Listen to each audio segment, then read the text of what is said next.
Yeah, but Dad, I mean, one thing I know you and I are both interested in talking about, the 18-game season in the NFL. Been a lot of talk about it. Lately, it seems like Roger Goodell is kind of setting it up that way. I don't know if you saw his comments that he made yesterday in Buffalo about, shortening the preseason.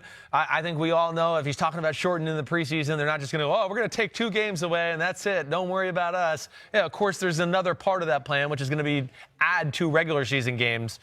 Yeah. Is 18 games doable? Do you think players will want it? Would you want to do it? Would I want to do it? Yes. Why would I want to do it? Yeah. You didn't talk about this morning. No. Why would you want to do it? I would think that it's going to be a bigger salary cap, more money. More money. Right. 2 more game checks. Right. Just prorated. Give me 2 more game checks.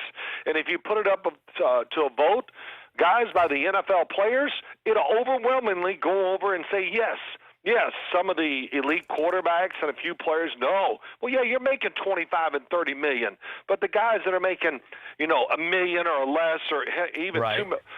2 more game checks. What are you kidding me? Yeah. Think about what those checks look like, right? And how much that is, and how much of a difference it makes in their life. So the players probably won't have much say in it. It'll be a select few players with their, the committee and the,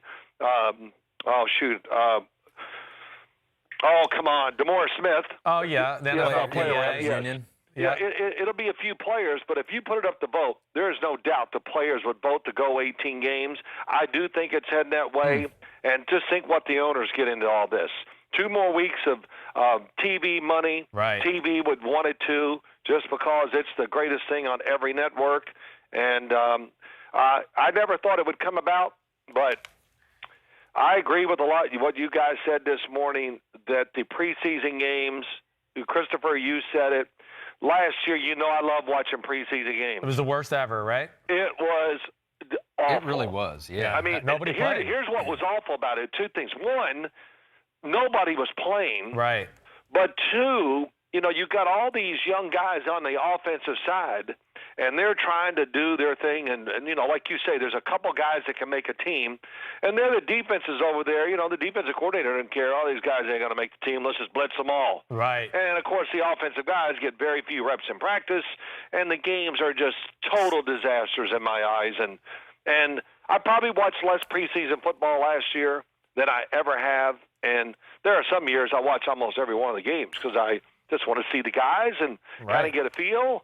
And but it's on its way out. There's no question. This 18-game schedule definitely will be part, I think, part of the NFL when the new collective bargaining agreement comes around. Wouldn't the NFL and the owners would try to make the case that the players have already been paid? They've been paid for 4 preseason games. I don't know the exact structure and the 16-game schedule. Preseason, everybody gets the same. So really, owners like preseason, and Dad can correct me if I'm wrong here. Preseason is also a great moneymaker for the owners because you're not paying Tom Brady his $2 million game check. You're paying everybody $1,000, but yet everybody's still coming to the stadium. The stadium's sold out. Right. Yeah, it doesn't matter if they show up or not. The parking, that's already paid for, right, whether the fans are there or not. The parking, the concessions from the stands, and now you're not giving out your big weekly salary to your star football players, where it's big money in the owners' pockets, but 2 extra games on TV and the legal gambling era, I think, is going to be more than those 2 preseason games, and that's where they're trying to get to that. You do hear a lot of chatter about players. Obviously, about the safety, right? We've talked about player safety for the past decade now, it seems like, and you add 2 more games where you're replacing 2 preseason games where starters may not play at all with 2 games where you tack those on. Yeah, do you worry about that, Dad? I worry about the playoffs and people are banged up and teams aren't the same, and I guess that's one of my worries. No, you know what? Here's what I would say to that. I think I don't know the numbers. I just go by when I played and what I watch now. And Bill Cowher laughed at it last year. We laughed about this. When you watch week 1 to week 4 or 5, watch a game there, and if you play that same team, they're in a division, in week 13, and you go back and look at the game in week 13, you look at game 5's game, you go, oh, my God, have we slowed down.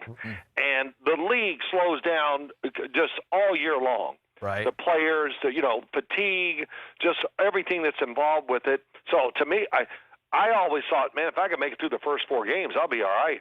Because those first 4 brutal. Everybody's at top speed, physically, mentally, everything, and they are absolutely brutal. Not only that, you're trying to really get used to playing a whole game and taking all the hits that you might not get enough of those hits during preseason. So that doesn't worry me at all, and I don't think the players will take that in. That they, like I said again, they don't care. Give me that money, baby, and that's what it's going to come down to. That's what I think. And you know, my last thing, I even told Matt, I told my son this, that I went to practices a few years ago when it was kind of really starting to rise, this 18-game schedule. Right. And I was really speaking out against it on Showtime and everywhere. Yeah. And I had owners come up to me at practice and go, "Why you hate us so much?" And I'm like, "Whoa." I'm like, what do you mean? "Well, you don't want 18 games. Why are you so against it?" And I just go, "Well, I'm just against it for the players." Right. Well, and they were taking it personal. And, but that just tells you it's a gold mine right now for everybody, really. Yeah. The players, the networks, owners. I mean, it's going to work for all. And no, the extra 2 games and talking about the physical well-being of the players, I don't think it's what we think it is.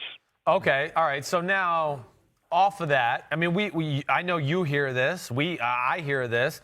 Teams talking about, oh, it's so hard to get our teams ready by the start of the regular season with the way the offseason is scheduled, the training camp rules, all of that thing. You have 2 less preseason games, Dad.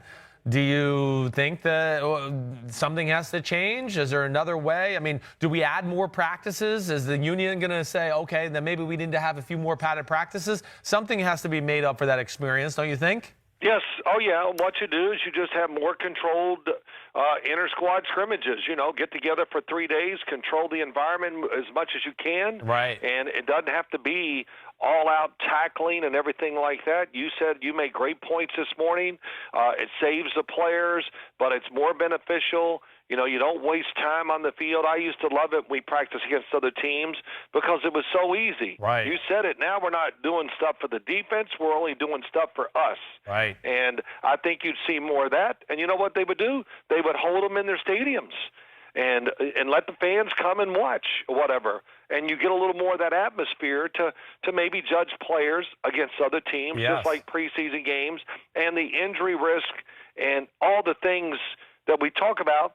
Yeah, you're still going to have injuries, but you have more control of what's going on than you would just during a regular game like a preseason game. Yeah, I think that's going to be the wave of the future. There are going to be 2 preseason games and a lot of team scrimmages, and you're going to have fans have to go to the training camp facilities or whatever it may be, and that's going to kind of get their fill of preseason football is to be able to watch those scrimmages. Well, so many things, and listen, and you asked me this morning, did we have how many mini camps? We have one mini camp every offseason, 3 days. Right. The first day we would practice twice. The next day we would go out there and we'd practice once, and Parcells would just go, oh. We'd have a meeting before the second. He goes, all right, we're going to practice today and tomorrow. We're not doing it. It's a waste of time.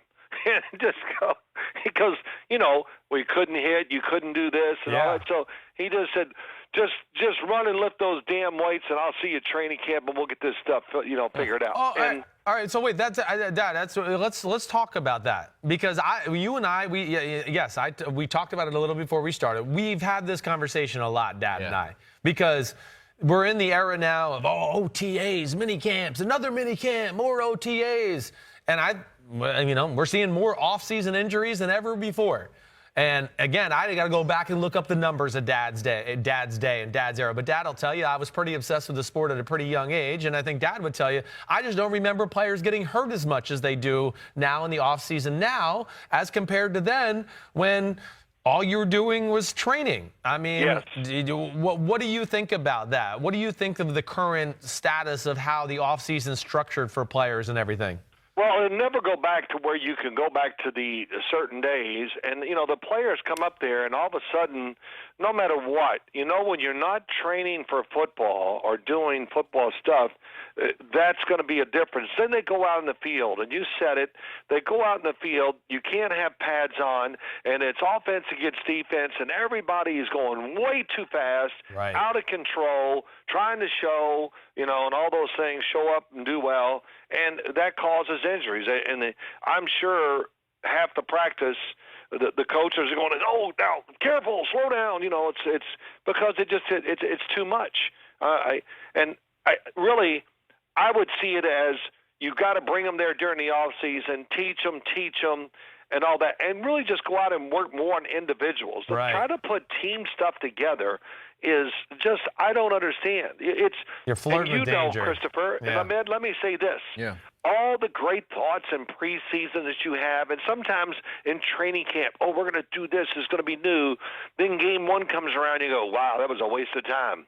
Let's go back to what we did, and this, it's just, and my son was in Tampa. I'll bet you he ran 500 plays that were new during the off season, and they didn't use any of them during the season. So it was just to occupy the brain when everyone's bored, when it's the non-football months. Hi, I'm Mike Tirico, and thanks for watching. Make sure to hit subscribe for the latest news and highlights from NBC Sports.